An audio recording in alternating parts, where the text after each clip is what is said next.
Tonight I want to answer with you a question that is very important. And the question is, how does one defeat laziness? You know, the biggest problem we have with our worship is laziness. People don't wake up for Salat al-Fajr because of laziness. People do not continue their fasting after Ramadan because of laziness and because of its difficulty. They think it's difficult. And everything in life is like this. It's laziness that is the big problem. And as technology advances and develops in this life, laziness becomes even more and more. Right? When you have everything on the phone, when you can do everything on the phone, when you can do everything online, people become lazy. You know, in the adhan, when the caller makes the adhan, we're supposed to repeat after the muaddin what he says. If he says Allahu Akbar, what are we supposed to say? Allahu Akbar, Allahu Akbar. When does it change? And Hayya ala salat, Hayya ala al-falah. When the muaddin says Hayya ala salah, which means come to salah. The muaddin is calling all of us. He's saying, come to salah. Hayya ala al-falah. Come to success. Come. Salat is success. What are we supposed to say?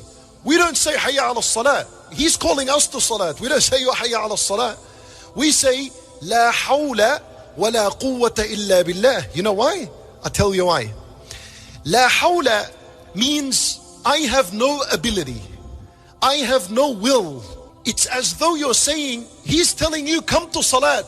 And you're saying, la, I have no ability to come to salah.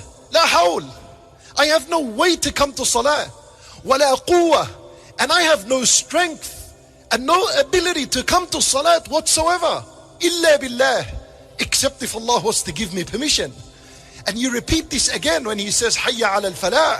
Idhan anta, when you say La hawla wa la quwwata illa billah, you're acknowledging your weakness. The muaddin is calling you to come to salat, and you are told by Nabi sallallahu alayhi wa sallam to say, tell him, no way. There is no way for me to come to salat. And there is no strength for me to come to salat. Illa billah, except if Allah was to give me the strength and ability to worship Him subhanahu wa ta'ala. Even the word La hawla wa la quwwata illa billah is the greatest dhikr you're going to say when you're seeking Allah's help to continue in your worship and to defeat laziness. La hawla wa la quwwata illa billah is a dhikr you're supposed to say when you're feeling down, when you're feeling lazy. And Nabi sallallahu alayhi wa sallam, he says that La hawla wa la quwwata illa billah babun min abwab al-jannah. It's a door of the doors of the paradise. Meaning anyone who says it, it'll make the worship easy for him, and as a result the door of the paradise opens for him. When Nabi sallallahu alayhi wa sallam, he says in a hadith that La hawla wa la quwwata illa billah tahta al-arsh. It's underneath the arsh. But I ask you a question. What's written on top of the arsh? And pay attention so you can learn something incredible in this. What's written on top of the arsh? Who knows? Allah wrote it, and it's a book, and He stored it on top of the arsh. It's a few words. Allah Azza wa Jal wrote, Inna rahmati sabaqat ghadabi. That's on top of the arsh. It means Allah Azza wa Jal said, my mercy precedes my anger. My mercy overrides my anger. That's on top of the arsh. Underneath the arsh, La hawla wa la quwwata illa billah. What's the relationship between the two? On top of the arsh, Allah is teaching us how He deals with the servants. How He deals with us. He deals with us with mercy and compassion. And under the arsh, what is written is how we are supposed to deal with Allah.